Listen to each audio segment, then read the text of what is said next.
여러분 안녕하십니까? 저희가 맞이한 금년 새해는 무엇보다도 우리 모두가 서로를 아끼고 사랑하는 그런 한 해가 되어야 되지 않겠는가 싶습니다.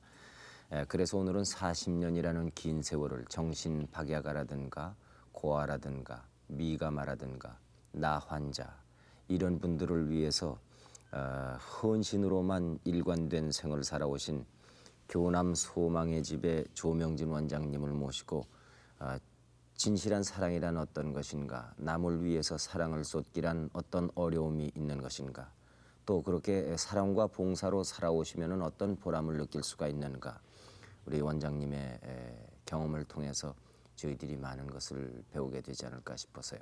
오늘 모셨습니다. 여러분 박수로 환영해 주시면 대단히 고맙습니다.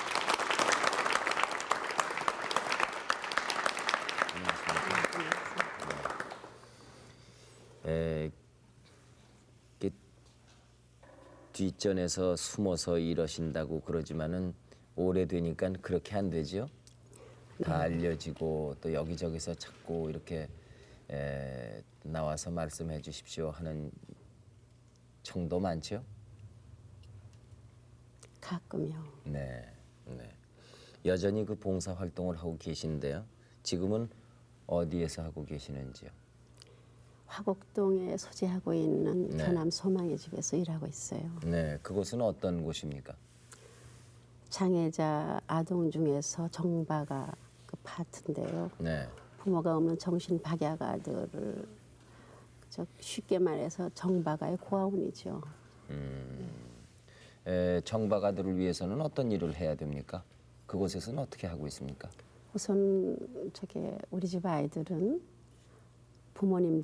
부모가 없으니까 네. 우선 그 가정을 대신해 줄 수 있는 그러한 그 수용시설, 그러니까 교남 소망의 집에 그 기숙사를 통해서 각방 엄마들이 엄마 역할을 해주고 신변 처리하지 못하는 아주 중증 아동부터 그 간단한 그 아이들의 우선 기본적인 신변 처리부터 그 아이 하나하나에 따라서 네. 그 지도 목표가 다 다르죠. 그러니까 어떤 아이는 우선 자기가 종신 그 아이의 목표는 대소변을 가릴 수 있는 것까지가 그 아이의 이제 목표가 되겠고, 또 어떤 좀 지능이 높은 아이들은 특수교육이라든가 의료 재활, 직업 재활을 통해서 사회에 복귀하고 사회에 나갈 수 있는 그 선까지 그런 거기 때문에 한마디로 뭐라고 말할 수가 없고 상당히 다양하죠. 여러 가지 생활 지도에서부터 교육, 특수교육부터 의료 재활, 직업 재활 이러한 그 아이의 개인차에 따른 그런 개별 지도를 통해서 재활 교육을 하고 있어요. 그러니까 그 지금 그 소망의 집에 있는 정박아들의 상태에 따라서 교육도 전부 달라지고 네. 또 지도하시는 선생님도 다르고 그렇겠군요.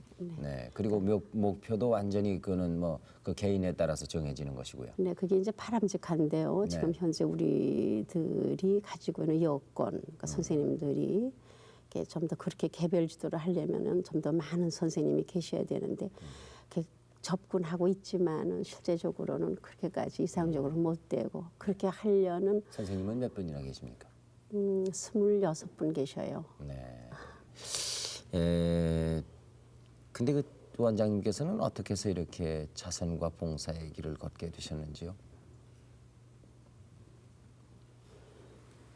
자꾸 이제 그 동기를 물어보는데요. 저도 이제 가끔 가다가 이제 돌아보면서 내가 이 길을 걷게 된 그런 것들을 자꾸 이제 생각을 해보는데 아주 단순해요. 특별히 대학교 2학년 때에 고아원에 견학을 갔다가 견학을 가서 거기서 너무 강하게 저한테 부딪혀온 그런 감정이라 그럴까 다 그렇게 생각을 해야죠. 그러한 것이 그게 이제 동기가 돼서 졸업할 때는 완전히 굳혔어요.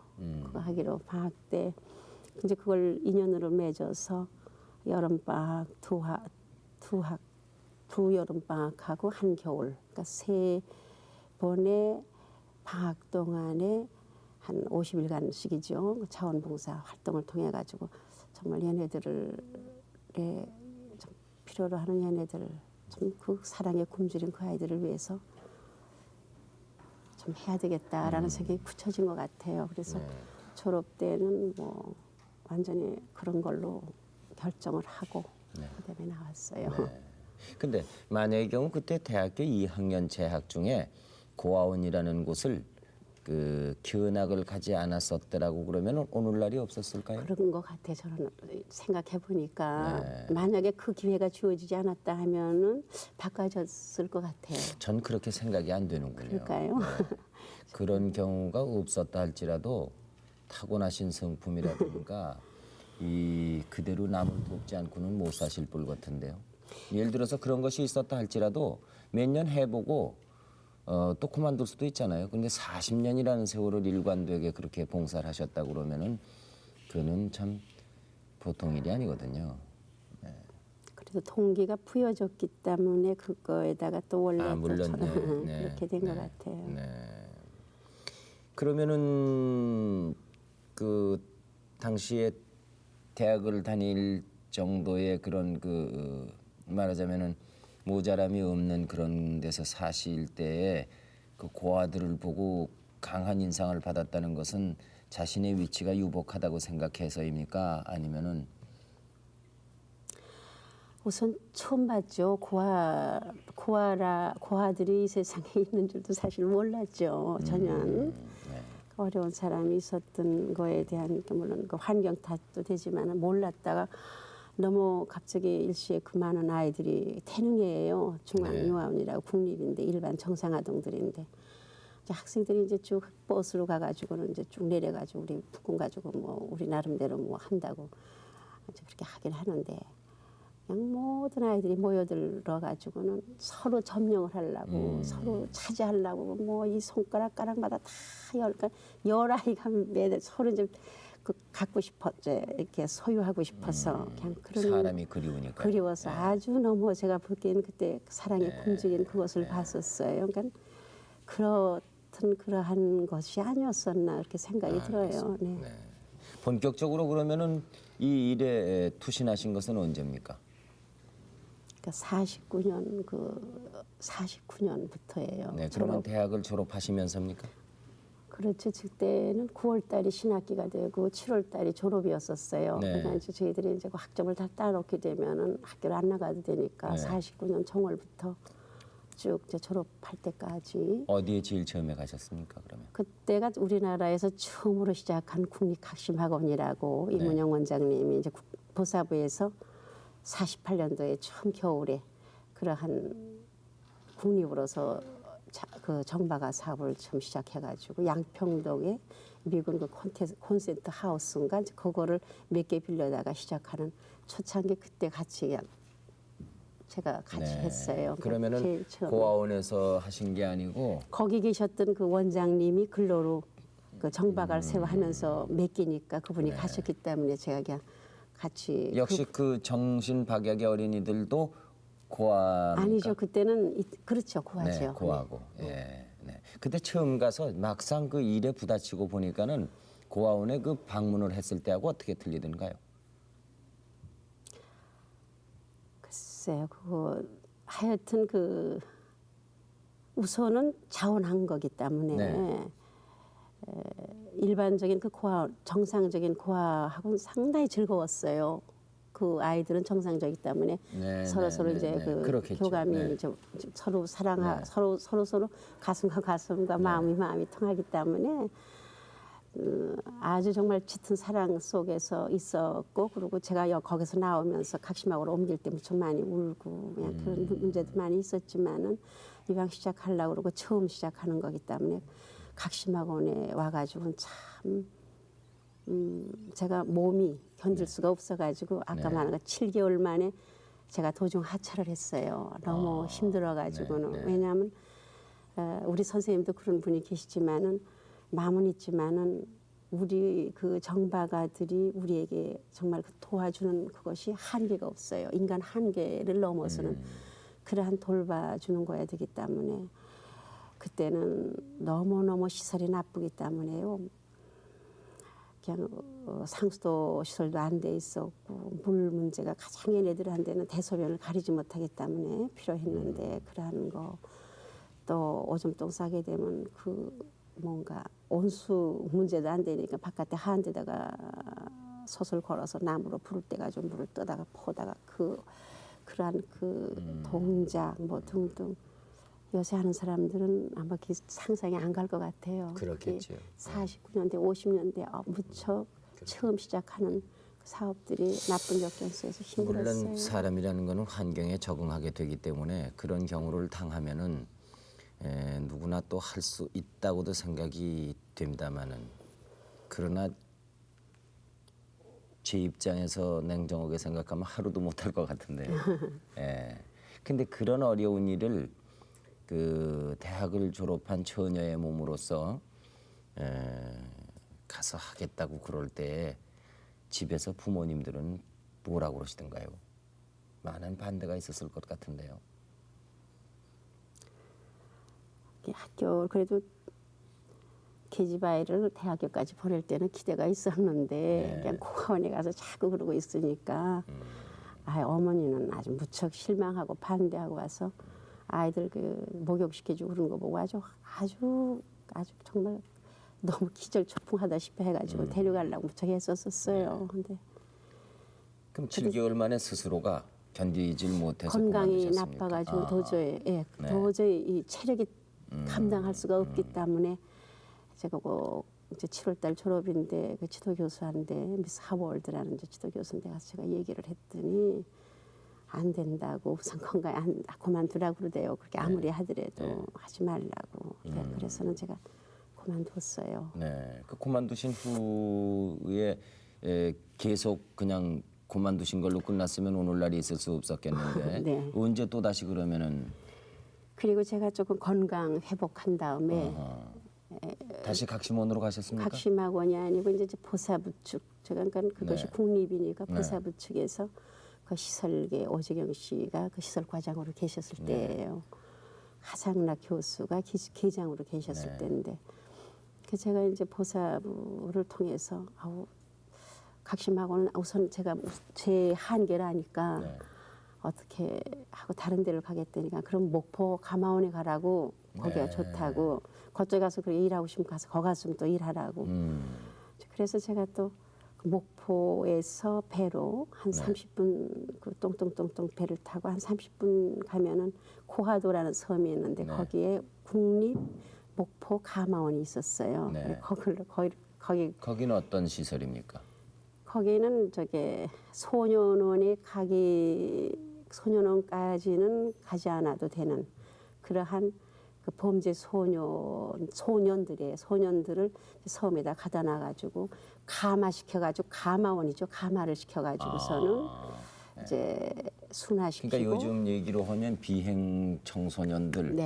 그러나 이 나이 어리기 때문에 그 교도소에는 보낼 수 없고 장래를 생각해서 그래요. 정서적으로 자꾸 가르치고 그래가지고 이제 사회에 복귀시키는 그런 거군요. 예. 그때 6.25 전입니까? 6.25 전이죠. 6.25 전입니까? 네. 그러면은 그 어떻게 해서 그게 저게 50년도에 6.25가 났죠. 그러니까 바로 6.25 전 이제 거기서 제가 정월달에 50년 정월달에 이제 한 몇 달 쉬고 이제 부임돼서 갔어요. 그렇군요. 네, 거기는 얼마나 계셨습니까? 그러니까 6월 24일 날까지 있었어요.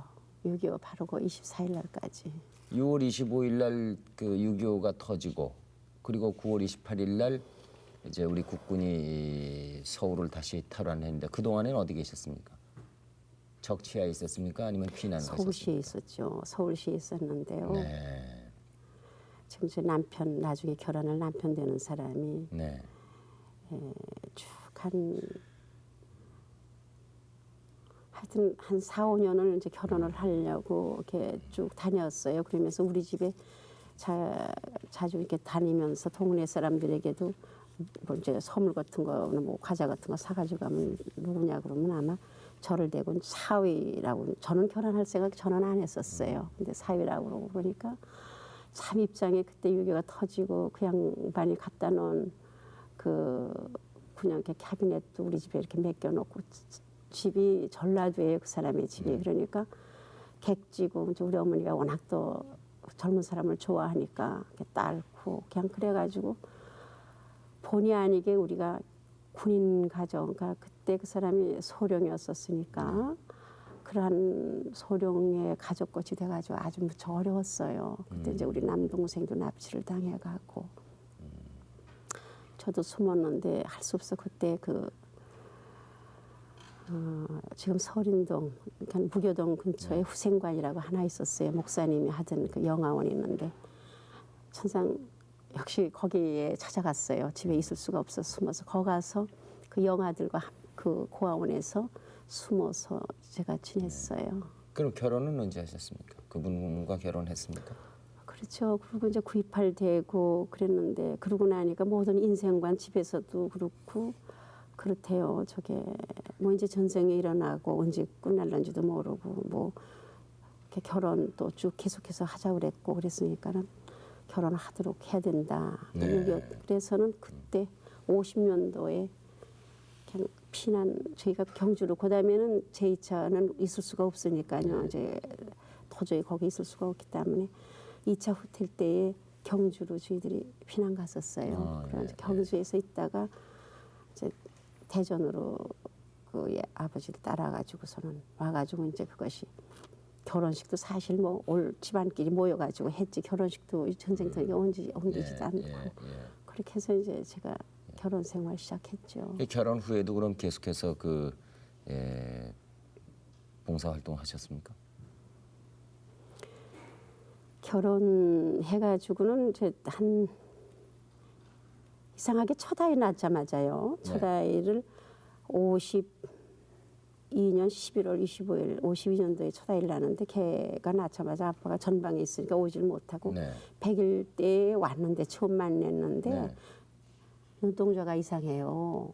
그래서는 그 얘기가 자꾸 빗나가고 하여튼 정상이 아니에요. 그래서 참 이상하다 그렇게 생각을 하고 가까운 저 형제들한테 물어보고 그냥 그렇게 했는데 또 멀쩡해 보이고 또 뭐 이렇게 봐도 어떨 적엔 이상하고 어떨 적엔 정상적이고 그러면서 또 헤어졌죠. 헤어져 가지고는 한 1년 좀 있다가 후방 육군본부로 이쪽으로 이제 오게 돼 가지고 있는데 그때서부터 완전히 저는 느꼈어요. 그때 그게 정신 장애를 정신 분열증인 것 같아요. 그걸 느꼈는 건데 워낙 저 일사단에 있었고 후퇴하면서 충격이 컸던 모양이에요. 지금 생각하니까 그 모습을 인해 가지고는. 그러자 이제 두 번째 아이가 들어섰는데 그걸 제가 유산을 시키려고 부산에서 이 병원 저 병원 다녔는데 어떤 여의사가 지금도 기억하고 있는데 그 여의사가 절대 정신병원 유전이 아니다. 그러한 비정상적인 사람들이 같이 살기 때문에 거기서 그러한 환경에서 얻어지는 같은 닮기 때문에 통계적으로 그래서 유전인 줄 알았는데 유전이 아니고 그분이 하면 크리스찬이었던 것 같아요. 그래서 그냥 그거를 말렸어요. 그래서 그 아기를 낳고 그러고 도저히 이제는 그대로 있을 수가 없죠. 그래서 제가 이제 아이가 막내 한 8달 될 적에 서울에 친정으로 올라왔어요. 올라와가지고서는 다시 이제 생각을 어디를 제가 가서 얘네들하고 어떻게 살아야 될 것인가. 그때 좀 막연하대. 이제는 사회사업이 아니라 생활의 문제가 있기 때문에 그래. 저기 부산에 있는 그 각심학원이 부산으로 피난 갔길래 거기다가 저 편지를 했더니 오라고 그러대요. 그래서 원장님 아주 기쁘게 받아주시겠다고 해서 다시 각심학원에 가서. 그러면 부군께서는 어디로 가시고요? 병원에 입원하셨습니까? 그렇죠. 병원에 그 구호병원이라든가 노량진 정신병원 무수히 많이 오랫동안 하는 데까지 무척 했어요. 이제 그 정신과 저희가 이제 각심학원이니까 정신과 의사들이 저한테 조언해 주기를 이제는 저 사람은 포기해야 된다. 계속해서 두 아이를 키울 생각을 하도록 해라. 그렇게 조언을 해줘. 하도 제가 이제 그걸 고쳐보려고 처음에는 하도 이 병원 저 병원 다 다녀봤는데 그냥 그랬어요. 예. 글쎄 웬일입니까 그게. 예. 그 정바가 어린이들을 그렇게 돌보았는데 글쎄 어떻게 남편께서 그런 병이 걸리셨을까요?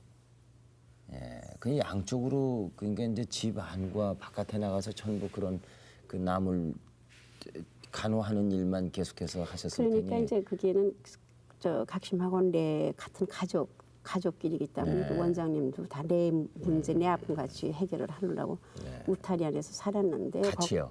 같이 네. 데리고 있었죠. 근데 워낙 이제 발작을 하게 되면 돌아가면서 아이들을 패주니까 도저히 이것은 있을 수가. 그럼 그때마다 또 전화를 걸어가지고 국립정신병원에서 와가지고는 백차에 실어서 가기도 하고 몇 번 되풀이 하다가 도저히 차도가 없으시던가요? 자다가 없고 점점 더 심해지죠. 정신분열증이니까 이렇게 일반 생활을 하면서 그러한 그 증세 발작이 나면은 이제 그렇게 되죠. 그래서 무척 저도 그냥 실제 제가 당하니까 그게 지금 이해를 해요. 정박아들이 그 아이들을 버린 거에 대한 이해는 12번. 저도 도망을 가려고 아이 둘 데리고 저게 67년도구나 도망 도저히 하다 안 돼서 이제 피해 보려고 이민을 시도에다가 마음대로 안 돼서 그래서 67년도에 소록도 아무도 모르는 소록도에 가서 그저 피해서 이제 그 십자가를 좀 남편의 십자가를 좀 벗고 싶어가지고 어머님, 시어머님, 시아버님이 건강하시니까 그분들에게 맡기고 제가 한 2년 동안 소록도에 가서 있다 왔어요. 그러면 그 동안에 누가 돌보고요? 시어머님, 시어머님, 시아버님께서 시아버지, 돌보고요. 그러니까 방 하나 저기 있어요. 그 우민회라는 좀 이렇게 벗겨진 곳이고 조그마한 방 하나 얻어서 어머님, 아버님이 책임을 지시고. 그러니까 제가 갑자기 그냥 증발하니까 시집간 줄 다시 집에서는 그렇게 알았대요. 예. 그러면은 어떻게 되셨습니까? 그 이후로 부군께서는? 지금도 생존하고 계셔요. 네. 지금은 차도가 있습니까? 없죠. 지금은 이제 제가 그 어른 장애자 시설에다가 부탁을 했어요. 제가 이제 우리 아이들을 돌봐야 되기 때문에 저 과제가 남겨 있죠. 그럼 소록도에는 혼자 가셨습니까? 아니면 아기들을 데리고 가셨습니까? 아들은 중학교 졸업 맞고 고등학교 들어가야 되고 딸아이는 국민학교 졸업 맞고 여학교 들어가야 될 그때예요. 그러니까 우리 아들하고 그 병이 같으니까요. 한 5년 동안 그렇게 하다가 아이들은 친정에다가 맡기고 저만 혼자 우선 갔었어요. 네. 이렇게 소록도에 인연 있는 동안에는 어떤 생각이 드시던가요? 소록도에는 우리가 잘 알지만은 그것도 국립인데 나 환자의 사이에서 난 아기를 미가마들이요. 아직도 뭐 감염이 되지 않았다고 그래서 미가마라는 말을 쓰는데 그 아이들을 우선 부모들한테서 사실은 정상 아닙니까? 정상이죠. 그러면, 그게 잘못된 거예요. 그래서 미가마라는 말이 네. 그것이 아주 좋지 않은 그 뭐라 그럴까 인상을 이제 일반 그 국민들에게 준 것 같아요. 그렇죠. 네. 미가 아직이니까 감염될 가능성을 거기다가 얘기하고 있는 건데 참 그게 안 좋은 얘기인데 정상 아동이에요. 다른 것밖에는 부모가 그 나 환자라는 것밖에는. 그래서 이제 부모들한테서 뺏어다가 격리를 시켜서 보육소에다가 키우는데 한 그것도 90명 정도 있었어요. 거기서 그 미가마 아동들을 이제 보육을 제가 담당하고 있었죠. 네. 이중 삼중의 고초입니다. 그렇죠? 저 사랑하는 남편은 그렇게 저 정신 질환이 걸리셔서 전쟁 중에 이렇게 포기 상태에 있어야 하고 또 그 정말 참 그렇게 사랑스러운 자녀들은 또 띄워놔야 되고 그리고 소록도라는 곳에 가서 그 어린이들을 또 돌봐야 되는 이런 그 정신적으로 삼중 사중의 그 압박을 받아야 하는 갈등이 그렇게 심한데 굳이 그 봉사 활동을 계속해야 했던 이유는 무엇입니까? 포기하고 싶거나 가장 제가 그 인생 돌아간 저의 삶에서 어려웠고 위기에 처했던 것이 그때 당시인 것 같아요. 왜냐하면 저에게 주어진 십자가를 제가 피하려고 그래서 도망을 갔던 거고 할 수만 있으면은 피하고 싶었고 또 한 가지는 아이들 장래를 위해서 그 아빠와 같이 있으면은 정상적인 생활을 할 수가 없어요. 네. 그 아빠가 발작을 하게 되면 아이들이 그 바라보면서 같이 그 울고 아빠가 하여튼 어렸을 적에는 아빠가 같이 울면은 같이 따라서 울고 또 그러다 아빠가 막 또 갑자기 또 변하니까 웃으면은 또 아이들이 울다 또 같이 웃고 그러니까 또 무슨 정신병 새 아이를 보는 것 같아요. 그래서는 뭔가 대책이 있어야 되겠다 이렇게 생각을 하고 참 어려운 그러한 그 아이들 키우기는 그렇게 참 힘들었어요. 근데 단 한 가지 제가 거기서 그 아이 장애자하고 같이 아동들하고 같이 있으니까 얘네들도 그 엄마를 도와서 그 일손을 놓아 조그만 아이들이지만은 그 식사를 제대로 못하는 아이들을 어려서부터 이렇게 도와주고 그런 것은 저절로 그 교육상 그렇게 된 것 같아요. 그런데 설옥도에 와서는 어떻게 하면 이걸 짐을 벗을까 하는 그 연구만 했는데 갑자기 제가 몸이 아파졌어요. 그래서 도저히 나을 수 없는 암이라고까지 이제 그렇게 병원에서 진단할 정도로. 소록도에 계실 때요. 네. 그냥 이제 그것이 저의 전환기인데 아파가지고서는 일어나지도 못하고 물도 못 먹고 이제 그렇게 더군다나 공무원이죠. 공무원이 이렇게 오랫동안 뭐 한 달, 두 달 지나고 나니까 참 제가 체면이 어떻게 더 있어야 거기 직장도 그만둬야 될 그런 위기에 처해 있었어요.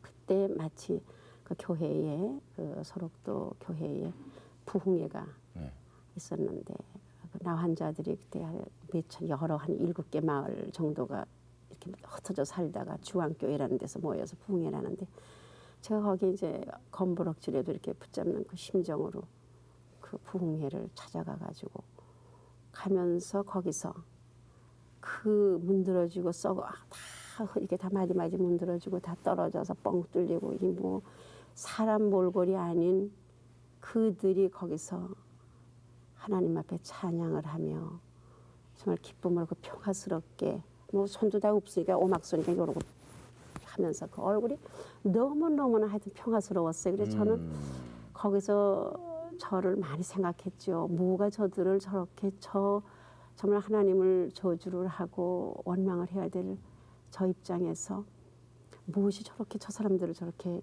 기쁘고 평화스럽게 할 수가 있는지 생각을 하면서 마지막 집회까지 쭉 계속해서 집회 참석을 했었어요. 그렇게 하다가 이제 제가 이제 다시 이제 영생을 그때 선물로 받고 완전히 다시 태어난 거죠.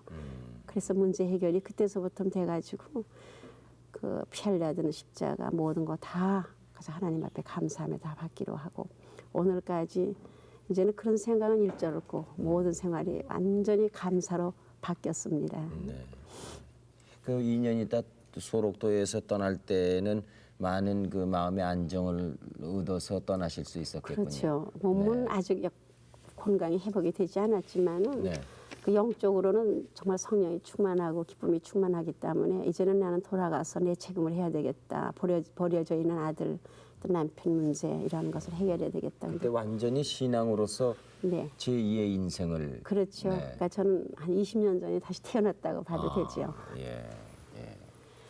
참 다행스러운 일입니다. 네. 그렇지 않고서는 그 어려운 그 육체적으로는 말할 것도 없지만 정신적으로 이중 삼중의 고통을 어떻게 이기셨는가 참 저희들이 궁금했거든요. 지금 자녀분들은 뭘 하시는지요? 그 아들하고 딸하고 둘이 있는데 네. 제가 우선 그리스도를 영접하면서 첫 번째 서운한 것이 아들 하나밖에 없으니까 하나님 앞에 드리겠다고 소원 기도를 했어요. 근데 이 녀석이 뭐 내 인생 어머니가 대신 살아주는 거 아니라고 그러면서 내 마음대로 안 되대요. 네. 그래서 그래도 하여튼 하나님 앞에 서운한 것이니까 기도를 하면서 그렇게 했는데 또 대학원까지 졸업하면서도 안 하더니 대학원을 마치고서 늦게 신학을 시작했어요. 네, 그래가지고 이제는 목사님이 되셨죠. 네. 그렇군요. 네. 네. 따님은요? 제가 이제 제일 걱정한 것은 누가 이 정신병의 아버지를 가진 자녀들에게 누가 며느리를 줄 것이냐, 누가 사후가 될 것이냐. 네. 이게 참 제가 가장 겁이 나. 신앙 하나님 앞에 믿는다고 하면서도 두려운 생각이었었는데 네. 너무너무 정말 하나님께서 그 문제까지 다 해결해 주셔가지고서는 저는 숨길 생각 하나도 없고 그대로 다 예. 얘기를 했는데 우리 아들의 한 반에서 사위가 되고 며느리가 되고 다 그래가지고서는 어허. 그래서 지금 사위는 지금 비엔나에 가 있어요. 비엔나로 그 도고 얘네들이 다 도고를 동문학과를 나왔어요. 네, 네. 그래가지고는 비엔나에 지금 칼 지사장으로 있어요. 그래서 사위는 그냥 지금 따로 떨어져 있지만 다들 잘 자라줬어요. 네. 참 그것이 어떻게 보면은 그 은총이 아닌가 이런 생각이 듭니다. 지금도 그렇게 생각합니다. 네.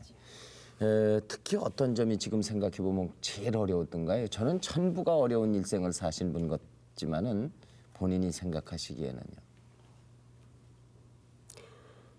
가장 어려웠던 것은 역시 처녀직이라든가 가볍게 정말 즐겁게 그 아이들을 위해서 하다가 나한데 실제적으로 장애자가 내 신변에 남편이 발생이 되었을 때에 참 고통스러운 그거는 이루 말할 수가 없죠. 근데 그런 문제들을 이제 내가 내 인간적인 힘으로 하려고 무척 애를 썼지만 이제는 어려운 것이고 다 지나간 모든 것들이 어려웠던 모든 것들이 저를 오늘로 만들기 위한 하나님의 어떤 연단이었다고 생각하고 감사밖에는 되지 않습니다 지금.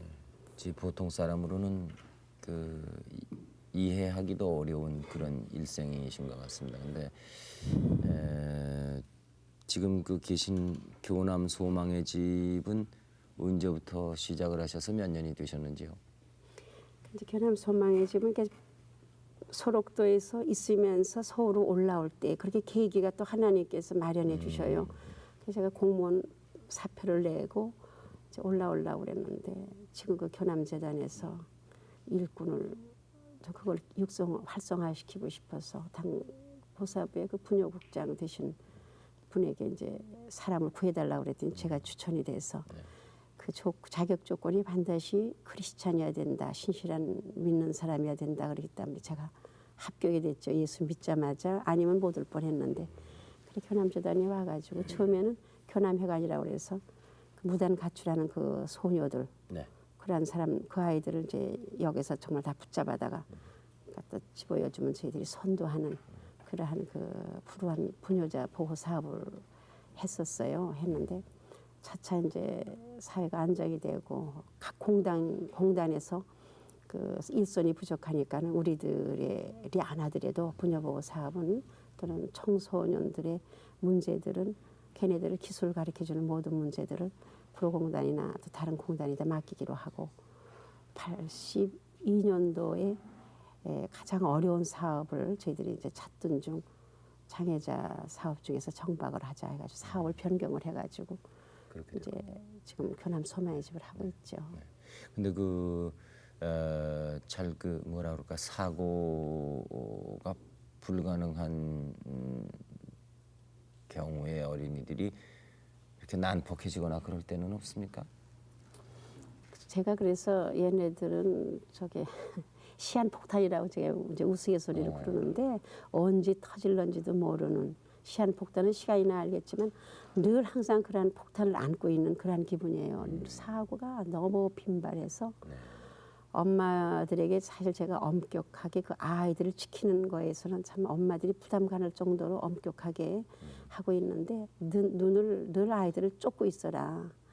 늘 아이들을 갖다가 눈이 떨어지면 사고가 나기 때문에 항상 아이들을 뒤쫓고 있으라 이제 그렇게 하고 있는데 많은 사고들이 일어나고 이제 발작이 나고 그러면은 우선 다른 것 없이 꼭 끌어안아서 포옹을 시켜서 안정을 시켜 심리적으로 그래서 이렇게 꼭 깊숙이 눈을 들여다보면서 신뢰감을 주고 이렇게 피부로 접촉하고 그렇게 해서 우선 안정을 시켜는 것이 제일 차적이죠. 오늘 저희들이 두 분 더 모셨는데요. 단연간 그 보모를 하고 계신 남궁미선 씨와 자원봉사자로서 봉사를 하고 있는 최선희 씨가 나와 있습니다. 잠시 얘기를 나눠보도록 하겠습니다. 안녕하십니까? 네. 언제부터 이 일에 참여하셨습니까? 85년도니까 한 3년쯤 됐어요. 네. 그 일에 오시면서 어떤 일이 가장 보람 있을까요? 일 자체가 보람 있는 일이겠습니다만은. 처음에 여기 이제 오게 된 거는요. 네. 제가 다른 직장에 있다가 한 달가량 놀고 있었어요. 네. 잠깐. 근데 이제 다른 직장에 가려고 노력을 이렇게 하는 중에 우연히 라디오 방송을 듣게 됐어요. 네. 그래서 이제 소망의 집을 이제 문을 두드리게 된 거죠. 네. 여기가 어떤 곳이며 네. 그런 걸 몰랐어요. 그냥 봉사하는 곳이다. 그래서 네. 막연하게 어떤 봉사 의식을 가지고 왔거든요. 근데 막상 와서 아이들을 보니까는 막 좀 처음에는 거부 반응이 있었어요. 제가 이 정신박약 아동들에 대해서 어떤 한 번도 이 봉사를 안 했어요. 그리고 이론적으로만 알았거든요. 이론적으로는 좀 알고 있었거든요. 근데 막상 와서 대학을 보니까는 좀 이렇게 거리감이 좀 생기지 않았나 그런 생각을 했어요. 그래서 그래도 왜 그런지 마음으로는 저 아이들을 같이 있고 싶다는 생각이 들었어요. 처음에 와서는요, 그냥 어떤 사명의식 없이 했어요. 일을 막연하게. 그러면서 그냥 아이들하고 있는 게 즐겁고, 어려서부터 아이들이 참 좋았거든요. 그래서 아이들하고 있는 게 즐겁고 그래서 있는데 너무나 내가 부닥쳐 보니까는 너무 그게 힘이 들어요. 이게 생각만으로는 안 되는 것 같았어요. 그래서 굉장히 울기도 많이 했어요. 그러니까 사명감이 없이 하는 일이라는 것은 지루하고 힘들고 그렇죠. 네. 요즘은 사명감이 아마 네. 그 뚜렷하게 생기신 모양이죠. 그래도 제가 4개월 하다가요. 네. 도저히 못 하겠어요. 네. 그래서 원장님 처음에 약속은 했는데는 도저히 못 하겠어서 그냥 저 못 하겠다고 힘들어서 네. 마음은 할 수 있겠는데 네. 육체가 힘들어요. 그래서 저 못 하겠다 그러고요. 다시 그만뒀어요. 근데 네. 그리고서 다른 직장 이제 유치원 계통으로 갔거든요. 네. 근데 거기서 생활을 하면서 있는데 그때는 제가 이제 사명의식이 텄나 봐요. 아이들이 그렇게 보고 싶고 도저히 다른 일은 못 하겠어요. 그 일을 한 번 하고 나서는요. 그래서 내가 앞으로 다른 직장을 갖을 것이 아니라 앞으로 내가 직장에 있는 한에는 이런 계통에서 일하고 싶다. 이런 생각이 들어요. 그게 다시 갔군요. 그래서 이제 원장님한테 찾아가서 다시 이렇게 말씀을 드렸더니 원장님이 막 안 된다고 막 그래요. 한 번 나갔는데 어떻게 다시 또 서줄 수가 있느냐면서 한 번 나간 사람이 그럴 수 없다고. 그래서 이제 막 사정을 했죠. 저 이제는 마음 변하지 않고 일하겠다고. 그래서 이제 다시 하게 된 거예요. 근데 지금은요. 그때는 제가 보람 같은 거 느끼지 못했고 그랬는데 지금은 굉장히 제가 보람과 자부심을 갖고 있어요. 예. 원장님은 어떤 분입니까? 옆에서 모시고 일하고 보면. 우리 원장님이요. 한마디로 제가 존경해요. 네. 근데 처음에 제가 여기 와서 일하면서는 우리 원장님이 너무 뭐라고 할까 간섭을 많이 하신다고 그럴까? 네. 예, 아이들과의 저희들 그 사이를 네. 그래서 막 제가 거기에 처음에는 원장님이 너무 그러시길래 이해를 못했어요. 네. 원장님이 왜 저러실까? 우리를 만나면 수고한다 얼마나 애쓰느냐 이렇게 말씀을 하실 줄 알았어요. 그런데도 그냥 아이들한테 조금만 저희들이 응하시거나 그러면 야단을 막 치시고 그래요. 그래서 이해를 못했는데 제가 점점 여기에 있으면서 원장님이라는 분은 어떤 분이라는 것을 제가 알게 됐어요. 그러니까 원장님은 겉으로 표현을 안 하세요. 안 하시면서 속으로는 굉장히 사랑하시고 또 거기 있는 규율대로 저희들이 지키기를 원하거든요. 근데 그 규율을 지키지 않았을 때는 정말 저희들이 그 앞에서 아주 굉장히 호되게 뭐라고 하셔요. 근데 그 규율은 이제 아이들하고 저희들 밀착감, 저희들이 그냥 뭐 학교 선생님처럼 지시하고 이런 식이 아니고 아이들을 품에 안아주고 따뜻하게 사랑해라 그거예요. 우리 최양께서 잠시 받아주시겠습니까? 마이크를. 네. 어떤 동기로 자원봉사를 하시게 되셨는지요? 동기요? 네. 글쎄 저는 책을 이렇게 읽다 보면 이런 이렇게 고아원이라든가 정박아요 네. 이런 계통 이렇게 부딪히게 되면은 그냥 넘어가질 않고 네. 이상하게 거기에서 나의 어떤 길 같은 게 괜히 가지 않을까라는 그런 예감이 막 들었어요. 네. 그러면서 자꾸 시간이 가면서 이제 이런 기회가 주어졌어요. 네. 막상 일을 해보시니까 어떻든가요? 아직은 잘 모르겠는데요. 그냥 기뻐요. 제가 하고 싶었던 일에 들어오니까는요. 기쁘고 그래요. 얼마나 앞으로 더 하실 것 같습니까? 글쎄요. 앞일을 잘 모르기 때문에 뭐라고 말은 못하겠는데요. 네. 글쎄 하나님께서 하라고 한 데까지는 해야 될 거라 생각해요. 예, 예. 최 선생님은요. 예. 이제 워낙 말을 할 수가 그러면 한 2월 달인가 전공이 저게 응용미술이래요. 그래서 네. 미술 학원을 차리고 있는데 어느 책방에서 보니까 소망의 집에서 일손을 찾습니다. 노력봉사원을 찾습니다 하는 걸 보고서 처음 찾아왔어요. 네. 그래서 지금 워낙 이제 손이 부족하니까 그냥 그럼 어떻게 와서 할 수 있느냐 그랬더니 매일 와서 오전 중엔 할 수 있다고 그래요. 그래서 네. 뭐 믿어지지 않았지만은 한번 해보라고. 네. 그냥 이제 오후에는 아동들이 다 와서 미술 학교를 이제 할 수가 있는데 오전에 시간이 빈다는데 그것이 사실 자원봉사 월급을 받지 않고 매일 3월 달부터 지금 12월 달까지 계속해서 오전 중마다 왔다는 것이 표현으로는 저렇게 하지만 저희로서는 참 너무나 좀 고마운 그런 그 자원봉사원이고 그래서 이번에는 자기가 와서 자원봉사 하다가 그 미술학원을 다른 친구들한테 인계를 하고 보험으로 와서 아주 오겠다고 그렇게 얘기하고 예, 있는 그런 예. 자원봉사자예요. 예. 방청객 여러분 궁금한 거 없으십니까?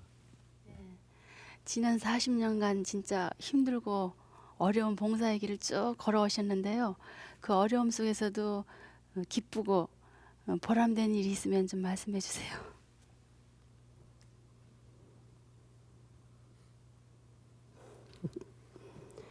그냥 원했던 일이기 때문에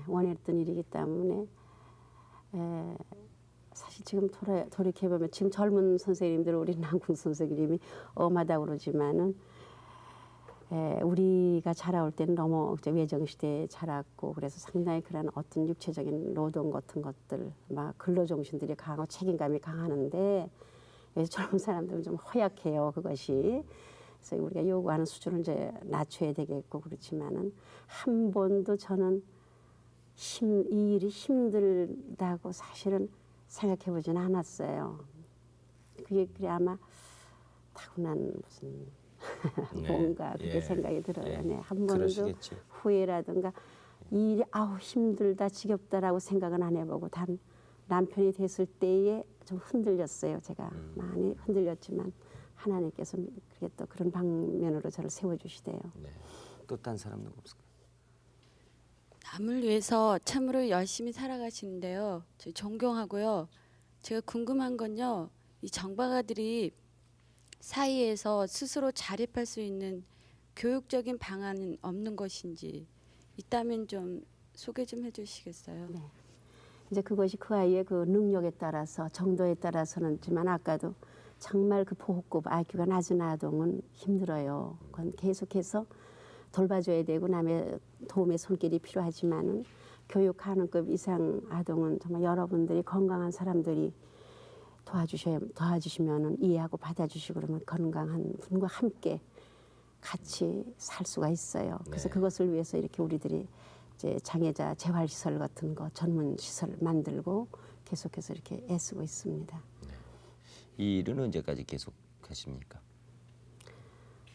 정말 하여튼 계속해서 힘이 닿는 데까지 하려고 그랬는데 요새는 그런 걸 느껴요. 나의 이게 뭔가 많아지니까 기억력이 좀 없어지면서 또 그 창의성인 그런 사람들한테 오히려 이렇게 맡겨야 되지 않을까 하는 생각이 드는데 글쎄 할 수만 있으면 계속해서 하고 싶은 생각이에요. 네.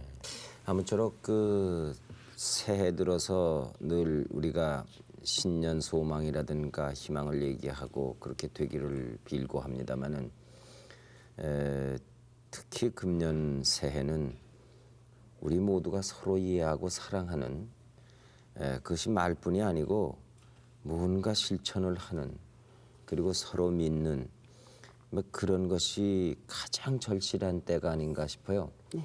그래서 오늘 이렇게 조명진 원장님이 나오셔서 40년 일관된 그 봉사의 참 저희들에게 감동을 주었습니다. 남을 감동시킨다는 것이 본인의 그런 그 값진 어떤 경험이 없이 쉽게 되겠습니까? 오늘 저희들은 대단히 좋은 얘기를 들었습니다. 앞으로 계속해서 소망을 이루시고 그리고 그 바라고 있으신 대로 모든 일이 잘 됐으면 싶습니다. 오늘 대단히 고맙습니다. 네. 40년 긴 세월을 오로지 남을 위한 봉사와 헌신으로만 일관해 오신 교남 소망의 집의 조명진 원장님과 얘기를 나눴습니다. 여러분 안녕히 주무십시오.